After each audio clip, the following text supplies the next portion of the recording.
वीरों की गाथा देश और दुनिया बड़े फख्र से गा रहा है। जय भीम का उद्घोष मतलब सभी भूत प्रेत गायब, मनोवादी गायब, ऊंच नीच गायब, असमानता गायब। तो अगर इसको सच में समाप्त करना चाहते हो तो उद्घोष इतनी जोर से होना चाहिए कि जिन लोगों ने असमानता खड़ी की है उन लोगों को पता होना चाहिए कि बाबा साहब के बच्चे अब संविधान लेकर घर घर आ रहे हैं, अब कुर्सी खाली करनी पड़ेगी। जय भीम, जय भीम, जय भीम, जय भीम, जय भीम। जय भीम। भीमा कोरेगांव जिंदाबाद, जिंदाबाद, जिंदाबाद, भीमा कोरेगांव जिंदाबाद, जिंदाबाद, जिंदाबाद, भीमा कोरेगांव जिंदाबाद, जिंदाबाद, जिंदाबाद, शौर्य दिवस जिंदाबाद, जिंदाबाद, जिंदाबाद, शौर्य दिवस जिंदाबाद, जिंदाबाद, जिंदाबाद, शौर्य दिवस जिंदाबाद, जिंदाबाद, जिंदाबाद, भारतीय संविधान जिंदाबाद, जिंदाबाद, जिंदाबाद, भारतीय संविधान जिंदाबाद, जिंदाबाद, जिंदाबाद, भारतीय संविधान जिंदाबाद। जिंदाबाद, जिंदाबाद। बहुत बहुत धन्यवाद। सबसे पहले मैं आज 1 जनवरी शौर्य दिवस के उपलक्ष्य में यहां सभी हम लोग एकत्रित हुए क्रांतिकारी पावन धरती पर महाराष्ट्र के उन सभी 500 महारों को, उन महाबलियों को, उन वीरों को नमन करते हुए और इस बात का आश्वासन देते हुए कि अब इस कारवां को रुकने नहीं देंगे। जब भी इस देश के बहुजनों को कमजोर समझा जाएगा, जैसी कोई व्यवस्था में समाना चाहेगा, हम व्यवस्थित व्यवस्था में समझाने का काम करेंगे। बहुजन समाज के लोगों, इस इतिहास के क्रांतिकारी महापुरुष, लौह पुरुष संभाजी महाराज, साहूजी महाराज, उन सभी वीर लौह पुरुषों को नमन करते हुए और मंच पर उपस्थित हमारे अतिथिगण, भीमार्मी जय भीम संगठन के पदाधिकारी, हमारी बहन प्रदेश उपाध्यक्ष राधा सैनी जी और मातृशक्ति और बुजुर्गों और नौजवान साथियों, भारतीय संविधान निर्माता परम पूजनीय बाबा साहब डॉक्टर अंबेडकर, सम्मानित साथियों, आज का दिन हमारे लिए शौर्य का दिन है। कैलेंडर में वर्ष चेंज होता है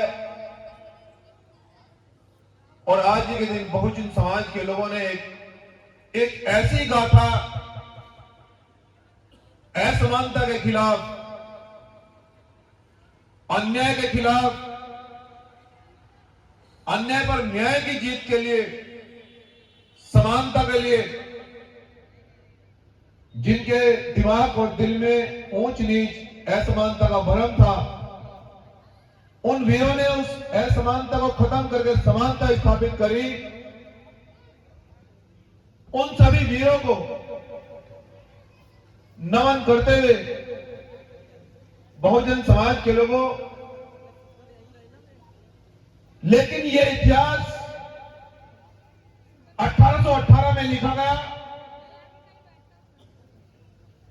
यह इतिहास 1818 में लिखा गया उस समय देश के अंदर संविधान नहीं था, लेकिन देश के हमारे बहुजन महापुरुषों ने, बहुजन सूरवीरों ने यह साबित किया कि जब हम देश को आजाद करा सकते हैं,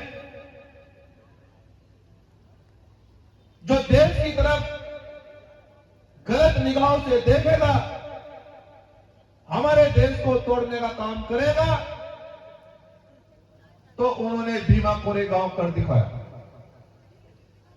उन्होंने शौर्य दिवस के रूप में एक ऐसी मिसाल दी कि हम बुद्ध को भी मानते हैं और युद्ध को भी मानते हैं। देश की सुरक्षा के लिए किसी भी परिस्थिति से गुजरा जाएगा, लेकिन देश को नहीं टूटने देंगे। ये बुद्ध की धरती है। उसके बाद में बहुजन समाज के लोगों, इस बहुजन समाज में एक ऐसे नायक, एक ऐसे लौह पुरुष, एक ऐसे महामानव हमारे बीच में आते हैं,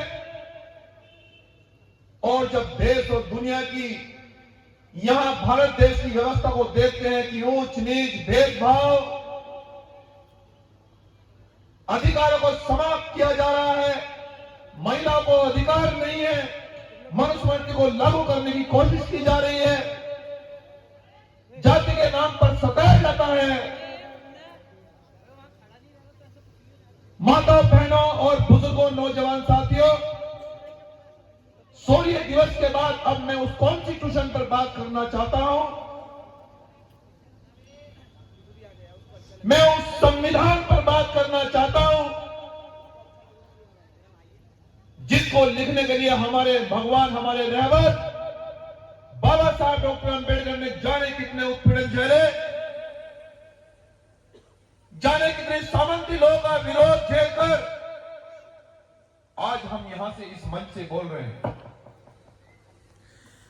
जिस समय बाबा साहब डॉक्टर अंबेडकर देश का कॉन्स्टिट्यूशन लिख रहे थे, इस देश की व्यवस्था और देश के अंदर एक सर्वे हुआ। गांधी जी ने देश के अंदर सर्वे करा कि ये देखा जाए कि इस देश के अंदर सबसे ज्यादा पढ़ा लिखा व्यक्ति कौन है। जब इस देश के अंदर सर्वे हुआ तो बहुजन समाज के लोगों, आपको ये सुनकर और ये देखकर बड़ा गर्व होना चाहिए